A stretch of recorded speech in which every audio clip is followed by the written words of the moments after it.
Hello and welcome to the Warp Shelf. I'm Frank Duran. I'm Deshaun Vasquez. And today we're getting into some anime, guys. We're into that weeb shit today. We're getting into some weeb shit.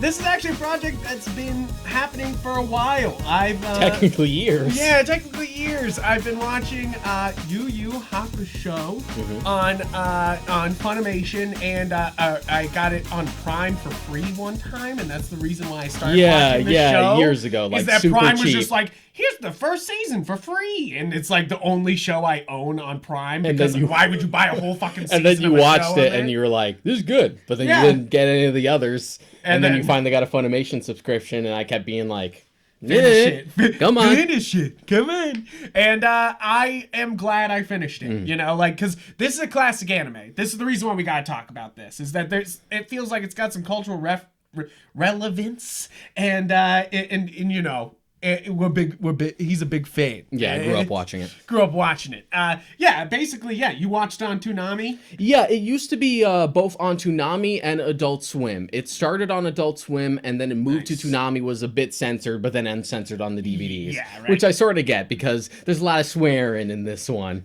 Which is like, I think one of the major charms of this show, and I know it's very like, we're appealing to the teens because we swear. Yeah. But, like, at the same time, like, Urameshi calling everyone a bastard is very, like, characteristic of It's also very you know, anime. like, It's something that, like, it's the default insult in anime all the time. Yeah, you bastard! Kisama!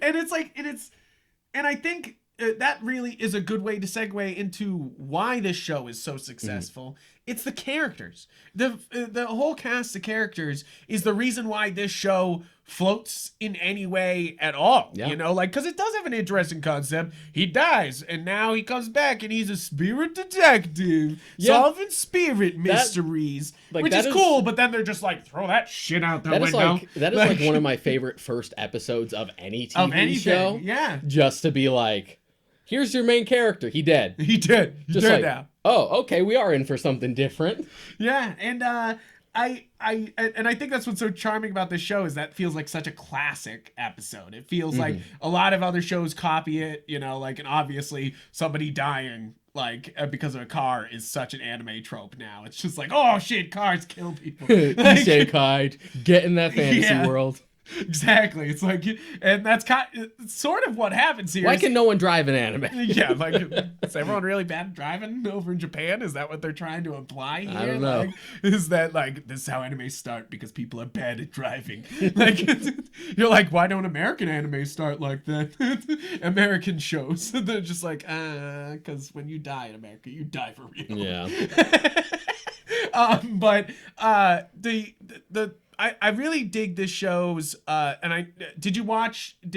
English dub always? Or did you always watch Yeah, I've always watched it in English dub. I've seen select clips in sub, but it's one of those things where despite its age, it's one of those dubs that really holds up well. It was really good dub. It marked a good milestone for Funimation at the time, because before that they were mostly known for Dragon Ball. Yeah. And that script and translation takes a lot of liberties because they watered it down to make it appeal to American kids. But Yu Yu Hakusho had the distinction of trying to be a lot more closer to the Japanese script than any other shows beforehand. Yeah. That mostly stemmed from Justin Cook, who was not only the voice of Yusuke, but also the ADR director for the show, who was a fan beforehand. So it was like his baby, just like, let's bring it over here and let's do it right. Nice. And I think he does. Like, I think this is, first off, a great cast to voice a great cast of characters. Yes, it's Justin Cook as Yusuke Urameshi, who also voices Raditz and Super Buu on Dragon Ball.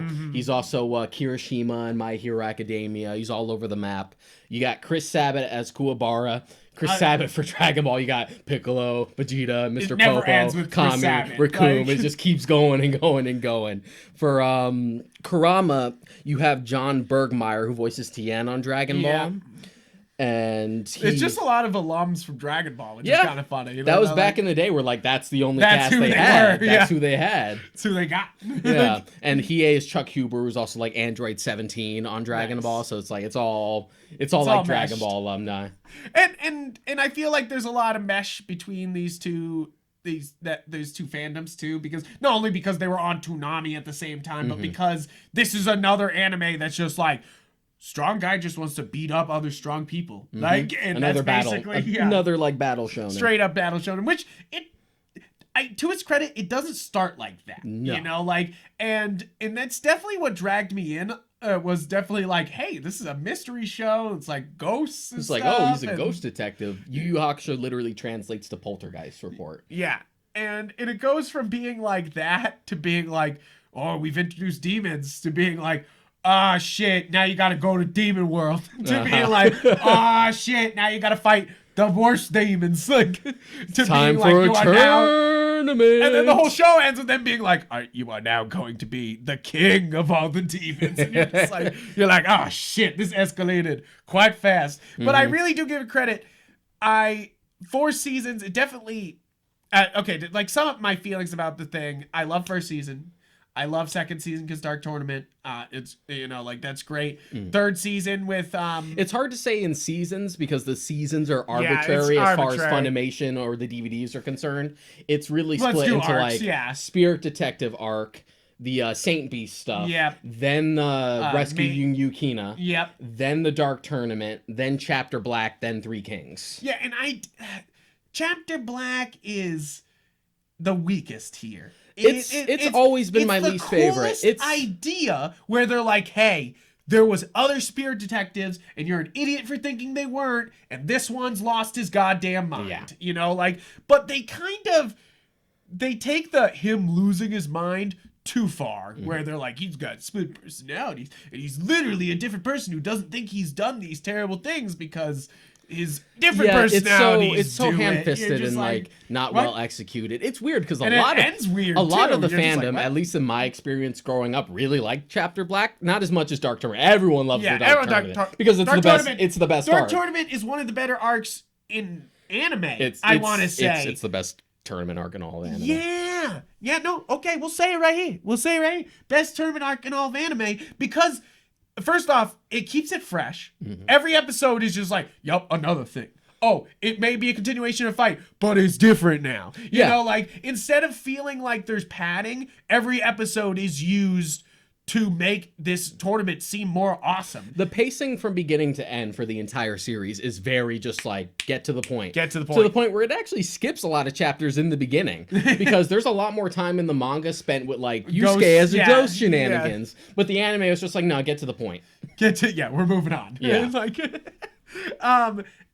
it's not like I hated Chapter Black, but it felt the weakest out of all of them. The idea is more interesting than what's actually done with it. And I get the appeal of Sensui himself, and I love the core concept of Chapter Black. Like, I love the videotape. Of all of humanity's, that's so 90s. It's like, so 90s that's on a tape. It's on a tape, and it like contains humanity's darkest deeds, and like a mortal man watching this would just fucking snap, and you're just like, that's cool. Yeah. Which I know that Netflix is, if they cover that arc, is gonna fuck it up. They're gonna be like, they released it on the internet, and now everybody's losing their mind because they're watching Chapter Black. But everything surrounding it doesn't really like work for me. Like the territory stuff at the beginning to establish the new 2 characters, that's all right. But then after that, like, I don't care about any of like the minor goons like leading up to that point. And then once you're going through the cave system, and now we're playing a video game. Yeah. Like, oh my God, just get on with it. And that's, I think that's my main problem is it felt, unlike the Dark Tournament where it felt like it was amping, it just was like, okay, why are we playing a video game in the middle of this dark What helps arc, about the Dark Tournament is that they're all split into teams, and they manage to make like most of the characters interesting. Yeah. And of course, Three Kings is interesting because they're like, hey, your favorite characters are going to face off against each other.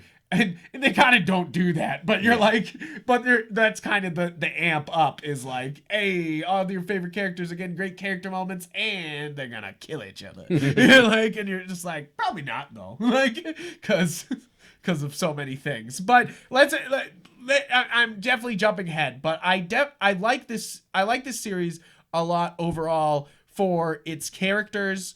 For how it just gets down to fucking business. Yusuke is one of the like most endearing anime protagonists. He's such a shithead, and you love him so much for it. It's so funny because like everyone acknowledges he's a shithead, and then he is a shithead. Yeah. You know, like it's so just like because it's really like an actual execution where you buy that this kid is like a delinquent who skips school all the time. Because anime does that all the time, but you where don't they're really like- buy it. they're Just like, "Ugh." no, it's superficial. You're not really like that fucking kid. Baki, where they're like, he's fucking ripped as shit. And they're like, he skips class and he's also 15. And you're Yeah. like, yeah, that guy who But even fucking beyond just brick house. aesthetics, where you're just like, I'm the bad boy. Just like, you're not really the bad boy. But like, Yusuke's legitimately like one of those kids. He's like not smart. He's not nice. He's not like Skips he's just school, a good gets friend. gets into Like, fights all the time with like rival gangs. and his own friends. Like he fights Hiei like several times just to be like, stop that. Like, you know, and you're just like,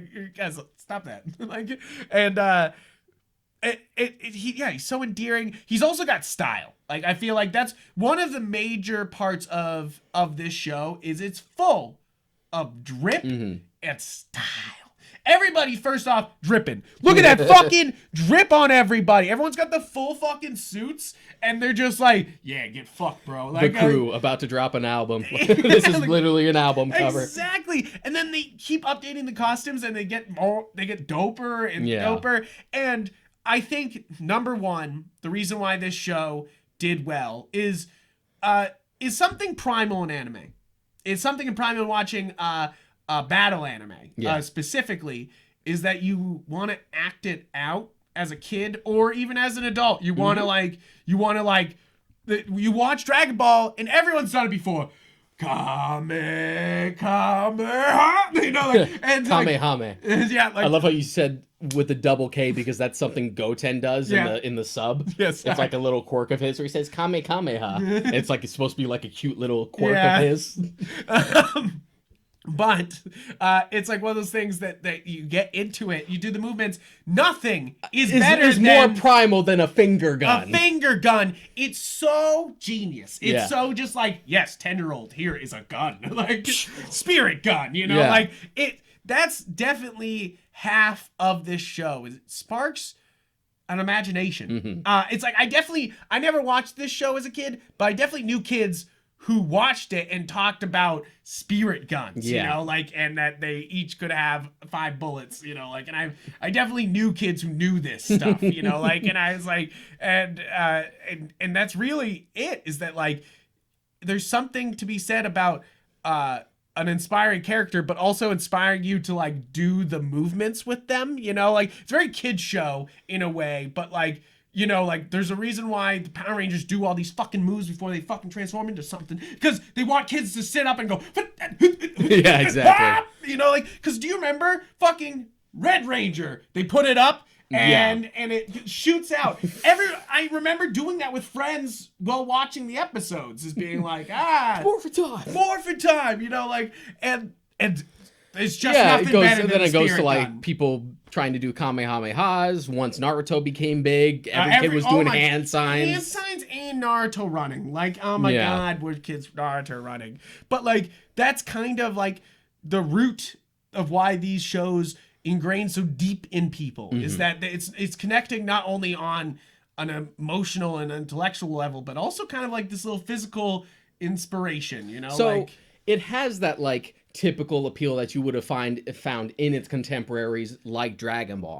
But what separates it from a show like Dragon Ball is that despite it having all those like superficial appeals, it also like cuts deeper in a lot of places. Like this actually has something it covers to say. grief, death, the joy, what's somebody's purpose. Like this show, I think that's it's you compare it to Dragon Ball, but like Dragon Ball's never like like, what is death? They're more just like, how hard can I punch this motherfucker? You know, like, and you see like the direct contemporaries of just like what Dragon Ball led to.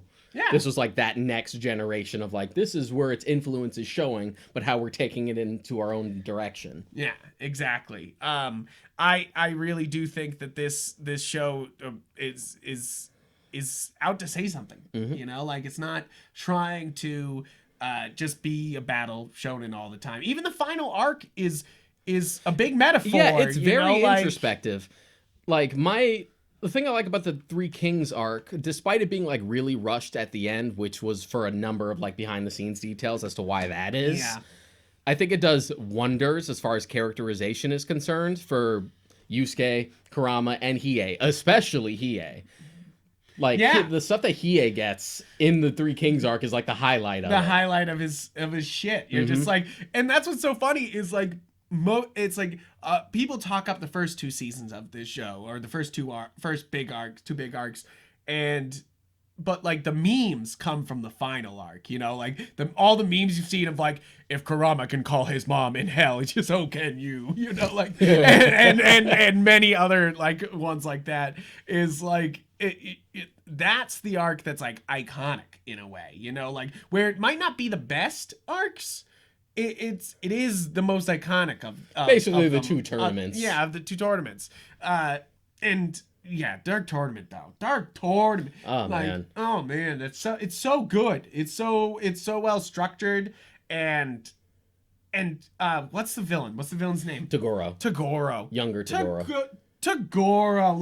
Like first off, it's sort of cheesy. It turned like the whole like Granny being his like lover sort of, but it really works, you know, like yeah, just the idea of just like he used to be like my friend / lover, now like my rival and like sworn enemy, and now that you're my apprentice you must fight him because he took the easy way out, and I must fight you at your best because that won't have any value that way. I was sitting there going, oh my god, this is actually deep, you know, like, you know, because it was started out when they started to reveal it, I was like, oh no, this might be some cheese. Yeah, the way he shows up of just like, he's got the long coat and he's tall and he's got the sunglasses. Shoulders. He's literally the meme of just like, I'm only using 20% of my power. I do love that. That's the reason why he's the iconic villain from this show though, is like that. Those lines are so good. There is no bit, like, younger Toguro is the biggest Chad in all anime. The biggest Chad of all anime villains. He really is though. Just like, just all the time being like, I'm using 5% of my power. Like, I'm using 10% of my power. What I told you was 100% was actually more like 85. I do love that moment though. It is so goddamn hype because it's like one of those moments where you're just like, you're like, oh shit, that was 100%. And he's like, I lied. And it appeals to that like innate like caveman brain, like, that cool because he got the power. He increased the power. He said he had full power, but he wasn't full power. He lying. But then they also delve into like deeper stuff where it's just like, oh, what he had to give up to get this power is really sad. And the idea that the stronger he gets, it's not only about how much bigger he gets, but how deformed and disgusting he becomes. It's like, it falls apart basically. It's the big demon metaphors come in with those with that arc. I feel like they kind of drop some of the demon metaphors later because they're dealing with spirit detective shit, and they're like, what does it mean to be a spirit detective? But like, but before they were dealing with like, what is a demon? What's going on here? And like, what does it do? And it's interesting. And one of the more satisfying things about the show is that more often than not, the fights, unless it's a Hiei fight, because Hiei wins every fight that he's in, most of the time, especially regarding... Or Kurama fucking Kurama's really fucking people. OP. I love, like, I know it's kind of, it's like, I know he's the character that, like, people hate to love or love to hate, you know, like, sort of thing. I love him because he just destroys people when he wins. Like, just wrecks them. I love the one where the guy realizes he's a fucking plant and can't get out of it. Elder Toguro. Yeah, you're just Elder Toguro is a fucking cockroach. He survives like 3 arcs in a row. Yeah, you're like, Jesus Christ, fucking kill that fuck. So just like, okay, I'll just trap. You're basically immortal, so I'll just trap you in a thing where you're in eternal pain for the rest of your existence. I was like, That's definitely the highlight of the black. But going back to Yusuke, one of the more interesting things about the show is that more often than not, it doesn't come down to my willpower and my punch is better than yours. It's often I have a better fighting spirit than you. Or I have friendship. Like, well, my friends are my power. My power of friendship. Yeah. It sometimes comes down to luck or just being clever. Yeah. Or in Toguro's case, I kind of let you win. Yeah. Because I just wanted it to end for me. Yeah. Or even at the end, not winning. No. You know, like that was the biggest, I think one of the better parts of the ending for me. Just like the use of anticlimax. Yeah, because usually that's very dissatisfying for that, but it felt right that he set this democratic system up and he's not in charge. Because why would, like, kind of Alexander Hamilton that shit. He was just like, I made this system, fucking live with it forever. And like, and I do kind of love that it ends, and I know it's obviously spoilers, but this show's fucking old as shit, guys. Like, I don't know why we have to say that, but like that it's what's his name who wins at the end? I forget. The Red Devil wins at the end. Yeah, I know. Who's the buddy of his father, of Ryzen, and you're just like. You're like, I love that because first off, that character's ridiculous looking, and they implied earlier that guy had the best power, and even what's the guy that was Yomi? Yeah, Yomi was like, that's impossible to the power of there's of Makuro, that guy. Yomi, and Ryzen. Yeah, yeah, which is I dig this because it's just like. Oh, they're like mob families, and they send off. Like to be honest, I think the Three Kings arc honestly had the potential to be the best arc if it had more time. I definitely think that because there's a lot of weird moments. I love what it does. Again, especially for Hiei. Yeah, I love that parallel of like getting Hiei's origin, but also getting like Makuro's origin, who looks like this creepy like bandaged mummy, and then you find out it's just like. A woman who's been through so much shit. You're just like, wow. You're like, oh, okay. And I also love that, I was talking about it unexpectedly, but like, it's not even anybody, like, it's not even any of those people who win either. They also lose badly. It's all about like relationship stuff. Yeah, and you're just like, oh, like shit. Yomi being bitter that Kurama like betrayed him back in the day before Kurama had more. I do love those scenes, like where also it's brutal as fuck. He just kicks that guy's face in. That was probably the more brutal things in the entire show. I was just like, that he just kicked that guy's face the fuck in. They were like, I'll end your pain, and then kicks his face in. You're like, they just showed that on an anime. Like I was like, what? What do you think about more comic relief characters like Kuwabara or Koenma and the ogre? So yeah, the ogre, I mind him because he's the narrator. Did you love that? Because I loved that. I love that. Like like that he's just he's obviously aware of everything that's going on constantly. Koenma, I'm not the biggest fan of, and I think he's got one of the weaker resolutions. They just literally go, oh, King Yama just decided that the demon world problems were worse than fighting with me. And I was like, then why did we build all that up? Like, of you leaving the fucking like spirit world and like doing all these things, and they just I like throw it out. I like Koenma as support and just as comic relief, but as far as an actual like meaty purpose to the story, he doesn't really add much beyond like the first arc. Yeah, and it's just kind of like, I mean, even the Binky finally utilized the Binky. And it just like goes completely wrong during the. You're like, oh, come on, man! You couldn't even fucking do one thing with your fucking Binky, which like I know they're trying to show that like he's so powerful he could even stop the fucking Binky that's been charging for 10 years. Like stupid. Like I know what they're trying to do. It's very battle shonen where they're just like this is impossible that they could beat this thing that we said was impossible to beat. Like like it's just. But what about Kuwabara? Love Kuwabara. Everyone loves Kuwabara. I love Kuwabara. All my homies love Kuwabara. All my homies love Kuwabara. I like seriously though. Like first off, Chris said it. Like it's such a funny. voice. It is one of those things. It's such a funny voice. It's amazing that he's like you're a meshi. It's amazing that it's I like can't even do it right. It's not absolutely stupid to the point you hate it. Yeah. Because it's that typical like Godar / Yajirobe voice. You've heard it. Yeah. You're a meshi. You're a meshi. But it's like I love him because we were talking about Yurmeshi's a shithead. A shithead would have shithead friends, like and Kuwabara's a shithead. The shithead with the heart of gold who actually wants to like be better, and Kuwabara respects women. Yeah.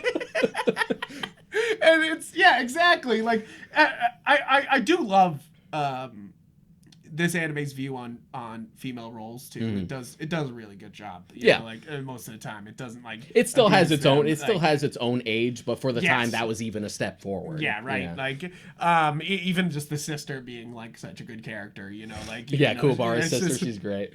But I love Kuwabara. I just think he's shafted. You know, like because. They literally hyped him up as having the fucking sword that split dimensions, and what do they do with it? Nothing. They just use it to fucking fly the giant bird through the demon hole, and that's it. Yeah. Like, and you're like, so you built up Kuwabara to have the strongest sword, and he does squat with it. Like, and you don't even use him for the final arc, which I don't mind not using him in the final arc because he's got to be better. That, and I think it makes up for it because of what the amount of development that they give Kurama and Hiei especially. But it's just one of those things where, like, you gave him something so cool, and he's been such a mainstay up until this point. It's weird that he's not in the final arc. Yeah, you're just like, it feels strange. Like, he's not there. Apparently, the idea is that, I think Yoshihiro said that if he kept going, he probably would have brought Kuwabara back to the forefront. Yeah. Like, there was stuff that he wanted to do. In case you guys don't know, the Japanese work ethic is very intense.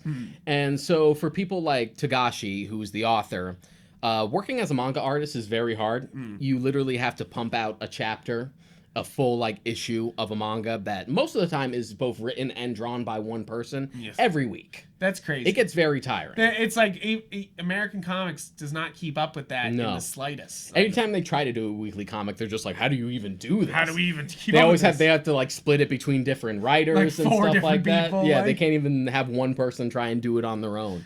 But somehow they manage. But that as a long grind over and over again, it really wears down on you. Like, I've heard stories of Togashi and Toriyama saying that sometimes they would go like maybe 6 hours, 3 days of getting no sleep at all. They just had to get it out. Yeah. With editors like bringing down their necks. And so with Togashi, he started to have like real health problems and back problems. So that led with like the quality of the work starting to like waver a little bit. And he just really wanted to be done. And thankfully, he's just like, it was selfish. He says it was selfish of me, but I really just wanted to end Yu Yu Hakusho on my own terms. I couldn't do this anymore. You know, like, it definitely could have kept going, but it's nice that it ends. And unfortunately, that's persisted into his other work because he's also the creator of Hunter x Hunter, which is a great series, and in a lot of ways is even better than Yu Yu Hakusho. So get ready for the Hunter x Hunter show. Unfortunately, it probably might not ever actually finish. Even the 2011 anime that everyone has seen goes up to a certain arc, and it's a good enough closure point, but it's only because the very next arc in the manga still isn't done and hasn't been done for years. Really? I didn't know that. It is constantly on hiatus. He comes back to maybe do a chapter or two and then just disappears because he's just constantly in poor health. It's really sad to see. And the work is diminished so bad. Like, you can see like later chapters and stuff where the quality of the artwork has just taken a total dip. It's just really sad to watch. Yeah, it's just like he's great creator, he's a great storyteller, and Hunter x Hunter is like his most risque work yet, especially once you get, if anyone who knows Hunter x Hunter, the Chimera Ant arc feels like a completely different show. That's like the darkest shit he's ever done. You're like, oh, okay. I'll have to. I want to do that as an episode at some point. I just know that there's a ton of that show to watch. It's not too bad. It's not like 500 episodes or anything. It's like 110, 116, something like that. So it's pretty comparable to Yu Yu Hakusho. Yeah, this was 112, 113, I think. So, pretty similar. I'll take that. I could do that. Once you're in the mood for longer anime again, because I know you're trying to take a break with some shorter stuff. Yeah, it's just like I've been doing a lot of collection anime. It's like a Dragon Ball, Digimon, Yu Yu. Yeah. And I was going to jump into Mobile Suit Gundam, and as much as I want to, because obviously, give me that mech, baby, pumping in my veins. But like,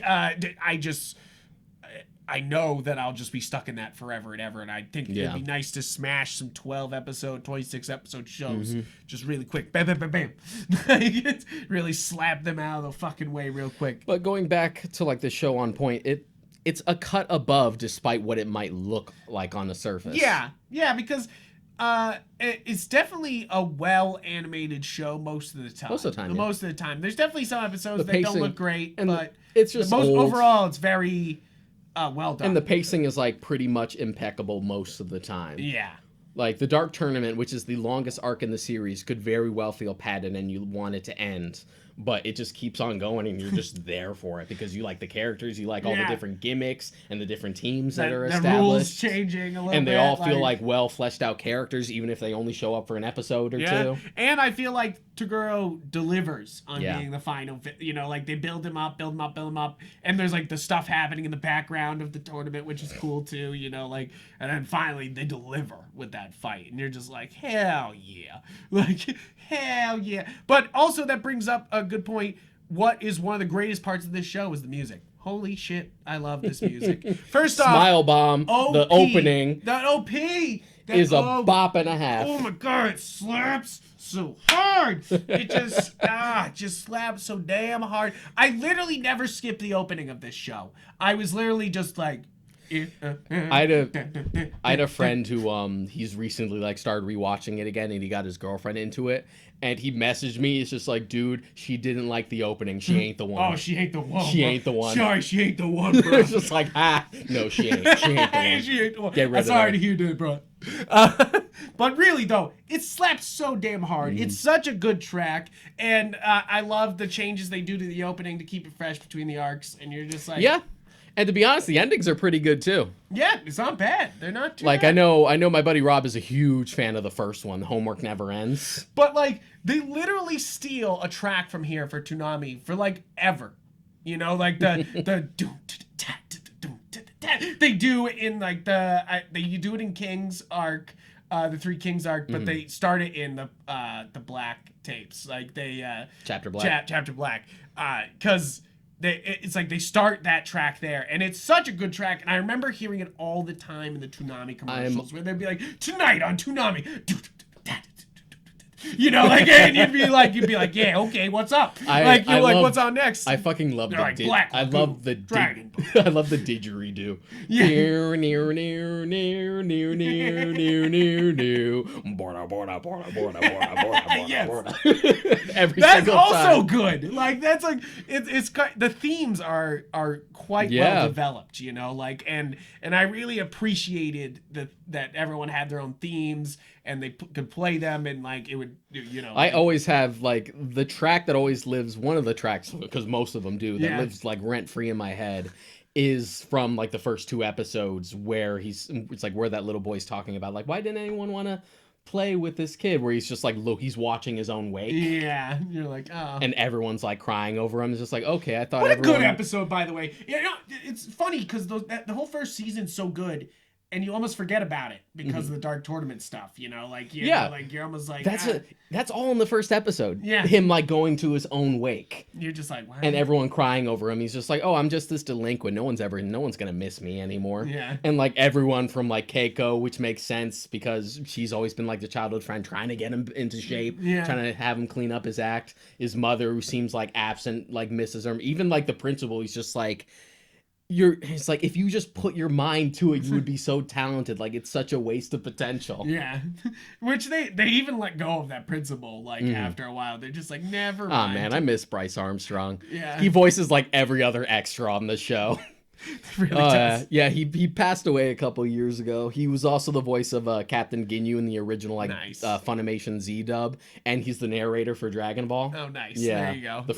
The OG one. Nice. That's awesome. I love his voice. He has a very distinctive voice. He like retired a few years anyway because he was just getting too old for it, so his cast were mostly were recast. But yeah, he was in a lot of shows in that era of Funimation. Like, he was a workhorse. Seriously though, like it seems so. It seems like he's a lot. He definitely wasn't a man of half measures. I would see interviews where like, oh, we all love Bryce. He's such a hard worker. I think the dude had like 8 kids too in his personal life. It's just like, this man doesn't phone it in on anything. Yeah.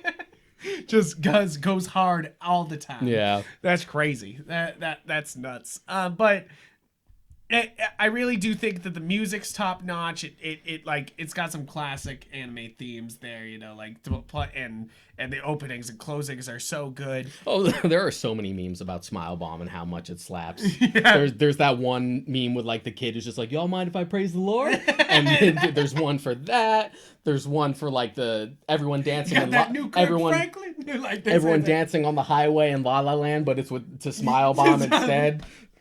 Everyone loves that opening. It's so good. It's like I can't praise it enough. Like, is that one's that song is just so like. And then you get the full version of it in the final episode. You're like, when they play the whole ending out, you're just like, oh, like it really. The strength of this show is in its characters. Yeah. Even if the plot falters a little bit at times, the characters really. Yeah, and sometimes it can. Like, I know one of your bigger sticking points was how well like the death of Genkai was done, only for them to bring her back. I love Genkai. Yeah. Love Genkai So as a character. Love her as a character. Love that she was brought back and she's very useful. But oh my god, what a good death. And what a good moment. And I almost like teared up. Like, and then like 5 seconds later, they're like, nope, Genkai's back, bitch. And you're like, fuck me. It's so tropey, but it's done so well. It's that meme of just like I hate cliches. It's like the mentor dies and the student must become the master. Oh my god, the mentor died and the student must become the master. Just like, it is tried and true. Tried and true. It works. Fucking works. But it's like sad because they like pull a Marvel and they just immediately make sure he's not dead at the end, you know? Like, but I love that like it's all for like Togoro's pain to end at the end of the day because he's essentially plateaued and he just needs an end. He can't even go to like Demon World to fight anyone because he's like he's just at the glass ceiling where he can't like even travel through the portals and stuff like that.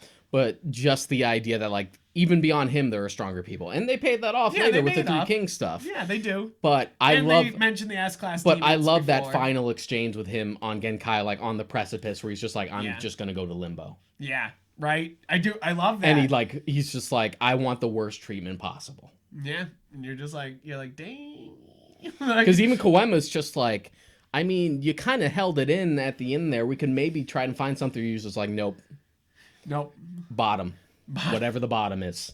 Whatever it is, give it to me. Like, I love that. You know, like it's like not only are the main cast good, these villains are good. You know, like other than what's his name, the other spirit detective, Sensui.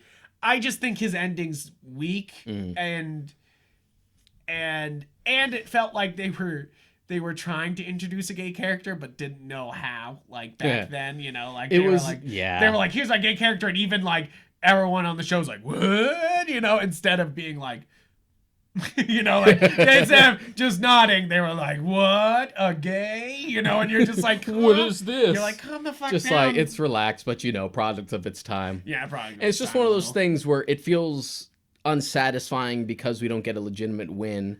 It just feels like he wrote himself into a corner, so he's just like, demon powers? Yeah, it's kind of an Ultron ending. I think where it's like, but maybe I am the problem, and then die, you know, like. And then, at least they do try and make it part of like Yusuke's character where he's pissed that the win was stolen from him and he didn't get it on his own, and that transfers into the next arc. That's definitely the bit that kept me watching. It's like I was like about that arc, and then that part where I was like, and then I just really like, I am pissed. Just like, oh, so it's not just me. Yeah, you're like, Yusuke's mad about it too.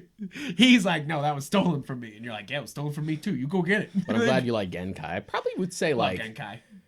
Outside of like the main crew of the four, Genkai was probably my favorite. Yeah. Amongst the four, I switch back and forth between Kurama and Hiei a lot. Yeah. Hiei is definitely like everyone's edgelord favorite. Like everyone loves Hiei. He wins every fight he's in. He's got the Dragon of the Darkness Flame is just like, that is the coolest shit I've ever seen. And then I know, but it's like almost rewatching it now with so much like cultural hindsight, it seems like he's so stereotypical, and they treat him as such sometimes, you know, like where they're like, of course he's supposed to be powerful, so of course it doesn't work, you know, like, and you're just like, Dragon of the Darkness Flame. It's just like, that's cool. Never top that. Then he does Sword of the Darkness Flame. You're like, oh my god.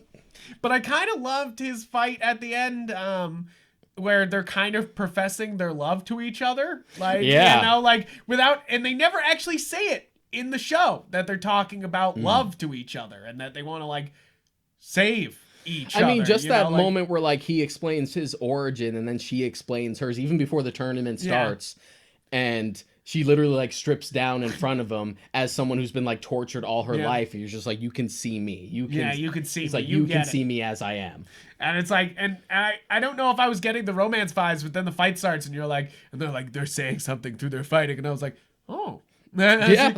I was like, oh, and it plays. It really like works. It does, because they're two people who have been hurt too much. I love Hiei's origin. To be like love. Just the idea that he was like part of that ice tribe as like the one male, so he was like deemed a beast, and he was like cast out. It's so good. And he came back for revenge, but then ended up not paying it off, but then found love in like his sister, and that's where his like overprotectiveness of Yukina comes from. I love Kurama going into Yomi's thing, because I love them being like, okay, like, what do you think, Kurama? And he's like, everyone here's ass. Like, he's like, every one of these people is ass. I have 6 dudes who are better than them that I fought in a tournament arc 2 sets back. Let me go grab them. And then for some reason, they're way more powerful than every demon. You're like, how did they come to power if these 6 fuckers, especially the Scottish one with the wind powers, is more powerful than everybody else? You're like, what's happening? Yeah, it's so oh, Jin. Everyone loves Jin. Yeah, Jin. You have no idea what the fuck he's saying, but it is great. It's almost offensive, but it's funny, you know, like, where they're just like, he's like, you just don't get it, man, I gotta kick your ass, like, you know, like, you just dropping the Scottish Irish accent. You're just like, oh what man, is he saying? It's weird that they had Jerry Jewell, that actor, like do all the guys with the accents back then, because he's Jin in Yu Yu Hakusho. He was also Nam in Dragon Ball. You're like, wait, what? Like, yeah, you're like, why give this man the accent? And his normal voice has like such a distinct, like, unique sound to it, because he's also Nezu, the principal in My Hero Academia. Oh, cool, nice. Yeah, and that's such a, I love that that's such a voice. specific I voice. Love that, yeah. He's so also good. Kyo in Fruits Basket. Nice. I really enjoy this show. I'm glad I watched it. Like, sometimes you watch a classic anime and you're like, this is a lot more nostalgia than it is anything else.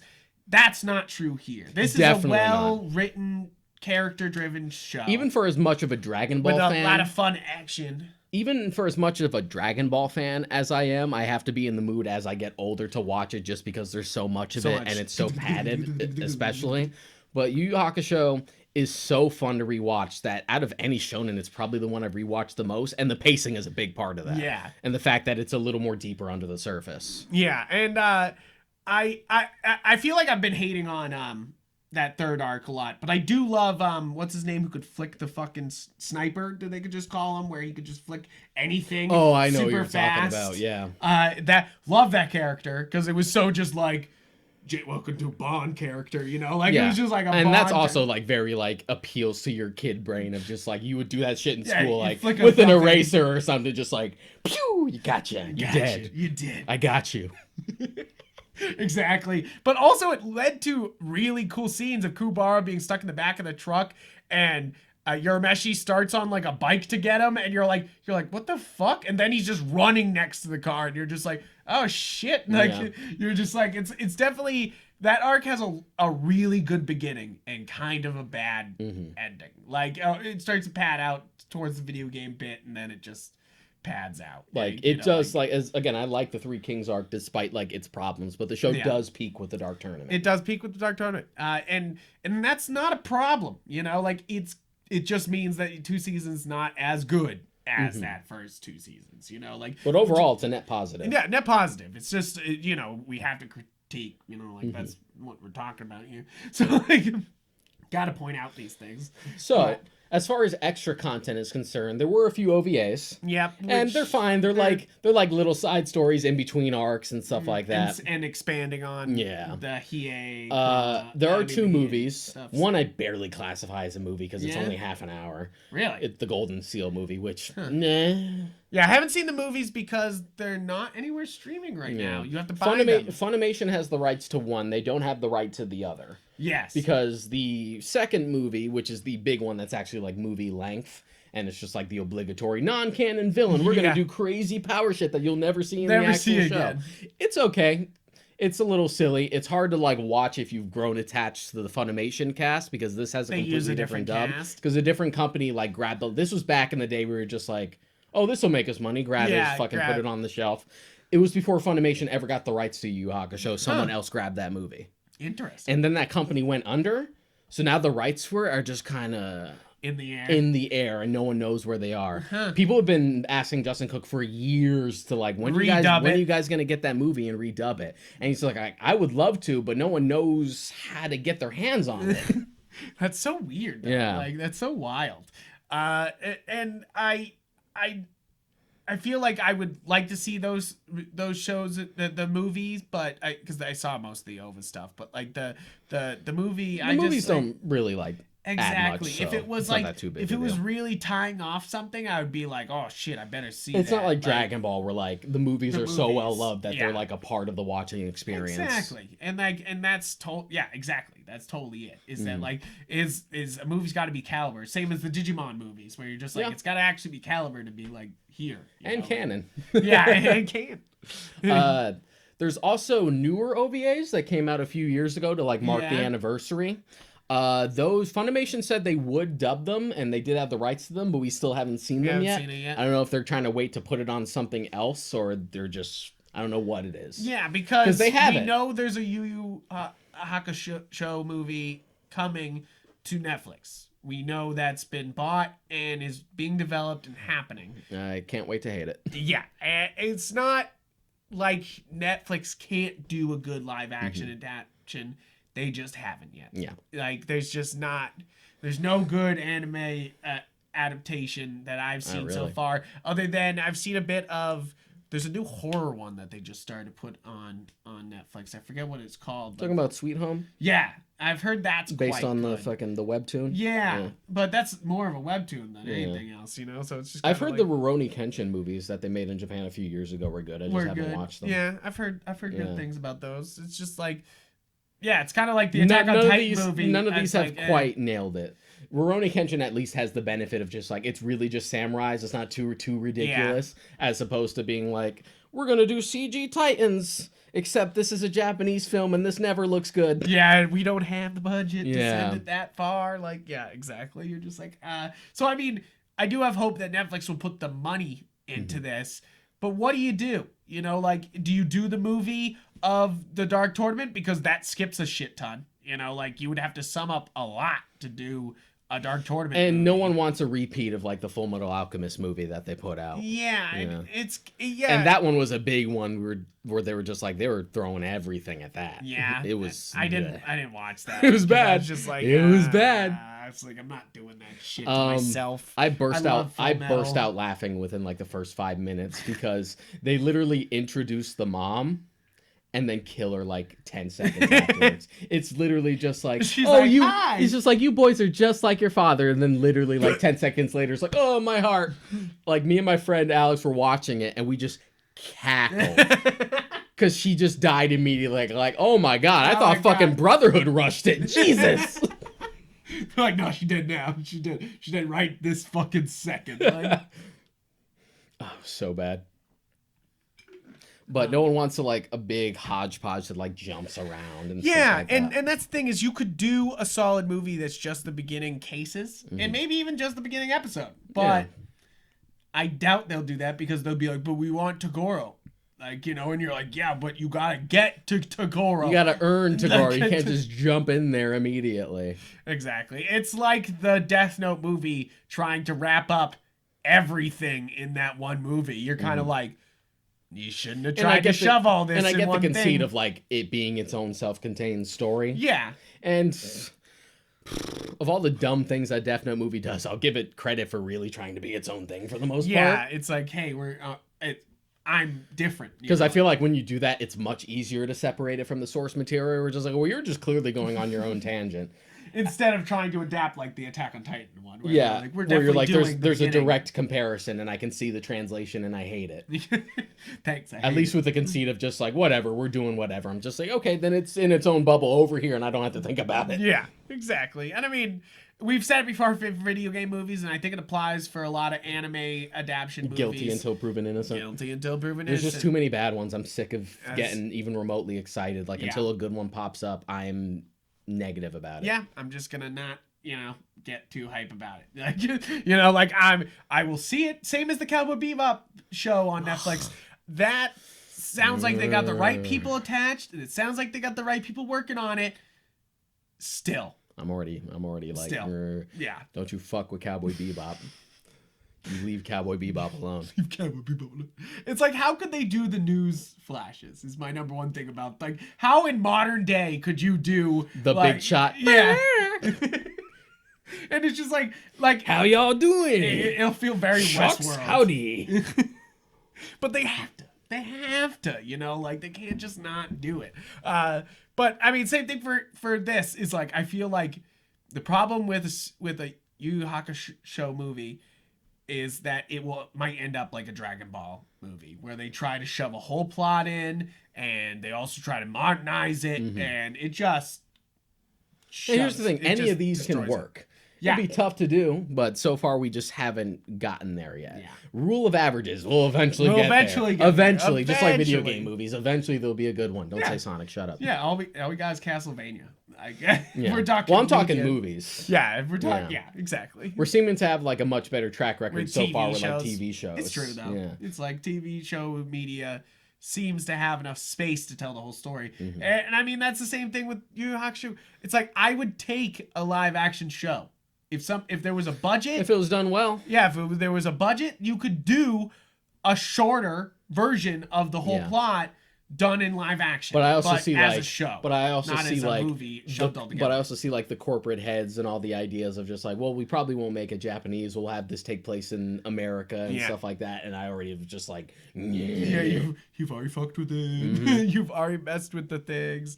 Yeah, exactly. And then they have to be like faux teens, kind of like the Death Note teen was. Yeah. You know, like, well, the Death Note one didn't bother me so much because aside from like little things, that story doesn't inherently really have to take place in Japan. No, it doesn't. Like, that's such a universal like especially concept if you've already seen it for a like premise that yeah. you could have done it. And to be honest, I think the better way to go about the Death Note movie would have been to just make that version of Light his own character. Yeah. Or just to like hint that like the events of Death Note did happen, but now the notebook is in my hands. Yeah, exactly. And I mean, that's the problem is you call them Light, you know, like you just didn't have to do that, you know, like could have called them something that meant light, like, or some, I don't know. But whereas with Yu Yu Hakusho, I mean, Yusuke and Kuwabara's main outfits are, even Kurama, are literally their school uniforms. Yeah, exactly. You're just like, hey, come here. Yeah. Give me. I feel like it's gonna be a big old waste of money. Is my problem with it. It's just a big old Netflix wasting some money, but we'll see. I'm just waiting for those OVAs. Yeah. They're like short little snippets. They're actually doing stuff that like they skipped originally. Oh. So like some of that early stuff that I said that they like trimmed out, they're like going back and like animating it as an OVA with like new animation and stuff as the anniversary. I just want to see those. They're out in the ether, but I'm waiting for Funimation to give me the dub of it like they said they would like 2 years ago. Yeah. I'm just waiting. Just give it to me. But I mean, that's pretty much all I have to say about this bad boy. Yeah, watch it. Watch it is basically it. It's on Funimation. It's on Hulu right now. Blu-rays are Blu-rays readily are available. I have the whole series on Blu-ray. Yeah. Oh, yeah. Nice. There you go. I really do feel like this is a show that deserves a revisit, and it's sad that we might get a lackluster movie out of it. You know, like it's just kind of like, and it's not like Netflix itself makes lackluster anime movies. It's just hard to make this a movie. You know, like it's just not easy. And you know, to adapt these things. And sometimes things just don't need a live action adaptation. Yeah. At a certain point, like anything can work if you have if you put the right people onto it. Anything can and work. if the right amount of circumstances like come together. But at a certain point, there's that weird disconnect where like people find things more legitimate if it's in live action. And and it's also the magic of animation. Yeah. You know, you've talked about it. There's the advantages of the medium. Is that like, if you're watching a cartoon, you're willing to accept more. You know, like if it's animated, you're willing to accept that toys can talk in Toy Story. You know, like, or you know, like so many like little leaps and jumps that like you wouldn't think about, but in a live action movie, is if the toys are talking, it's kind of fucking It's creepy, why Into you the know, Spider-Verse like, can afford to bring in all these different Spider-Man and have all these things come in and you don't even question it. Yep. Whereas if any of the fucking live action Spider-Man movies try to bite off more than they can chew, it turns into a total clusterfuck. Exactly. It's like I'm excited for Spider-Man 3, but I've also seen Amazing Spider-Man 2. And Spider-Man 3. The other Spider-Man 3. So I've seen the movie where they try to shove everything they can Twice. into it. Twice. Where they're just like, here's Rhino, here's fucking Electro, here's fucking, you're just like, God damn. Like, slow Here's all the down. setup for the Sinister Six will never And pay that's off. the thing, is Spider-Man is good with a very rich cast. Mm-hmm. You know, like having the Sinister Six there's a reason why Spider-Man fights the Sinister Six and no one else does. Yeah. You know, like, is because it does work with that many characters. You just have to treat it as such. And I mean, we've talked about that with DC movies. If you keep treating it as like, every time we introduce a character, we have to do hero shot, whole story, whole movie. It's like, that's stupid. Fucking just put Martian Manhunter in the background of fucking some shot. Hawkman just dipping around. Like, fucking, like, stop fucking around and just put everybody in everything. Yeah. You know, like, which I know is expensive, but it's one of those things where you're just like, this is how you make this movie feel right. Yeah. You know, like, and You just go for it. yeah, exactly. You gotta really dip your fucking toe. You gotta dive in. You can't dip go your in for toe half measures. Yeah, and that's the problem with the anime movies and video game movies, is they go for half measures. Mm-hmm. They go for half measures because even Detective Pikachu, the lauded best video game movie, people will say it all the time. The okay at best video game movie. Is that they couldn't take that you could just have a movie about a trainer wanting to be the very best. Yeah. Which there's fucking 6 seasons of a fucking animated show that's just Ash losing all the time, and that still gets new seasons all the time. It's Like, definitely more than 6 seasons at this point. yeah, I'm just You're talking about gens, gens, really. yeah, 6 gens. But it's like, it's one of those things that like it works for animation, but for some reason putting in live action makes they get tentative and they're like, oh Yeah. wait, like, We what can't if this just doesn't we work? can't just have an animated movie about a hedgehog who runs fast. We have to bring him to the real lives world. with other Tails, Knuckles, all these other have characters to- we fucking built.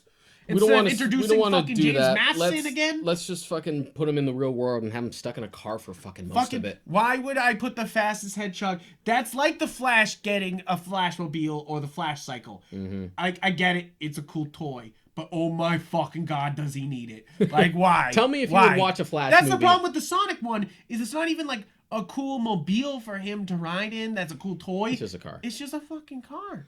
And it's just like, Like, take Sonic out and apply the Flash to it. Would it be, he's like, would you like that? Then why do you like the Sonic movie?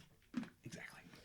Same Exactly. thing. Would you want to watch a Flash movie where he's stuck in the car most of the For time most and of it's the just time. a stupid buddy cop movie? No. No, and obviously I see the irony and the joke of it, but not a whole movie of that. Maybe a scene where he's like, why am I in a car? But Yeah. like the whole movie where they're just in a car. Either way, that's a tangent. Fuck that movie. That's yeah, fuck that. But it is important to the conversation of trying to adapt animation to live action and why it's so hard and why it really just hasn't worked so well. You know, like even for Disney, who's sitting over there making billions about it, are still doing it badly. You know, like we still have Lion King, which is just very stiff lion. I have feelings. Like and you got Beauty and the Beast where they're just like, we're gonna add a bunch of Bell shit that don't make no sense and doesn't matter, and you'll much rather watch the animated thing afterward anyways. Yeah. Same all their live action ones. The only one that, like, again struck a chord with me was with Jungle Book.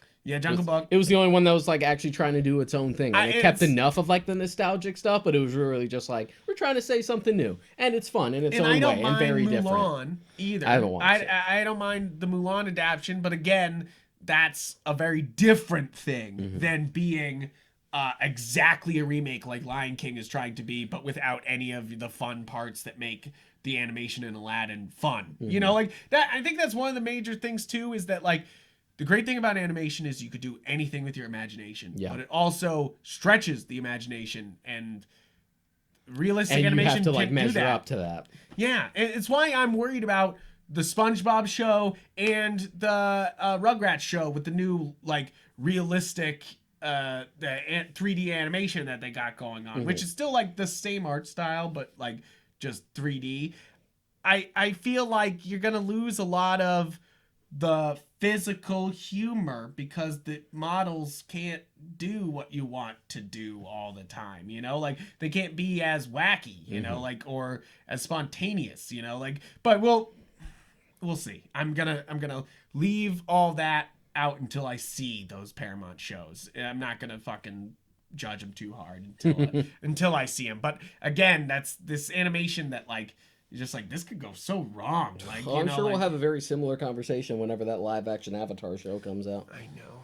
And yeah. But I think we're pretty much done. You're pretty much done. Thank you guys for tuning in. Thank you for talking about anime with us. We love talking about anime. Is there a series you want us to talk about? Comment down below. Let us know. I may have already seen it. He's probably seen it now. If you have to start a watch. If you want Frank to watch more anime, just continue to comment and bug him about it, so he'll actually do it. Because it doesn't work when I just do it. I try. I try. I started Black Lagoon. I'm trying. But it's one of those things that I love. I love watching anime, and I love having an anime series to watch, so I want to talk about it more on the show and want to bring it up more. So please comment some ones that you love down below that we may have not seen or should do an episode about. Like, if you're like sick of us talking about Death Note without actually fucking doing an episode. So fucking say it down below, please, because we'd love to do it at some point. It's one of my favorite anime, even though it's a basic bitch anime.